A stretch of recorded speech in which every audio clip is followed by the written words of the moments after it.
তুমি বলছিলে না, তাকাও আমার দিকে, রেল 1 থেকে টিকিট কাটা যায়, তুমি আমাকে বললে। হ্যাঁ, তারপরে যে তুমি ভিডিওটা বানিয়েছিলে আমি সবাইকে পাঠিয়েছি, সবাই আমাকে বলছে এইভাবে কখনো টিকিট কাটা যায় না। আরে তার জন্য তো সিস্টেমটা বুঝতে লাগবে, না বুঝে বললে তো হবেই। এই যে রেল ওয়ান যে অ্যাপটা রয়েছে আনরিজার্ভড, এতে যেতে এখন বুঝতে লাগবে জিনিসটা, যেখানে লেখা আছে আউটসাইড স্টেশন অ্যাট স্টেশন।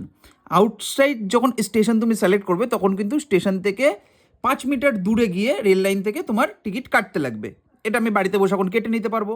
কিন্তু যখন অ্যাট স্টেশন করবে, অ্যাট স্টেশন থেকে তুমি যদি কাটো তাহলে কিউআর দেবে। এখন তুমি স্টেশনের নাম দিলে নেবে না, কিউআর থেকে, স্টেশনে কিউআর লাগানো থাকে, ওই কিউআর থেকে তোমার স্টেশনটা সিলেক্ট করে তারপরে ডিস্টেন্স সিলেক্ট করলে তোমার স্টেশনে দাঁড়িয়েই তুমি এই অ্যাপটা থেকে, রেল ওয়ান থেকে তুমি টিকিট কাটতে পারবে। দেখো, না বুঝে কথা বললে তো হবে না, জিনিসটা আগে বোঝার আছে, বুঝলে পরে সব কিছু কিন্তু ইজি। যদি বুঝে থাকেন অবশ্যই ভিডিওটাকে শেয়ার করে দেবেন, আর যারা জানে না তাদের অবশ্যই পাঠাবেন। চ্যানেলটাকে ফলো করে রাখুন এরকম ভিডিও পেতে।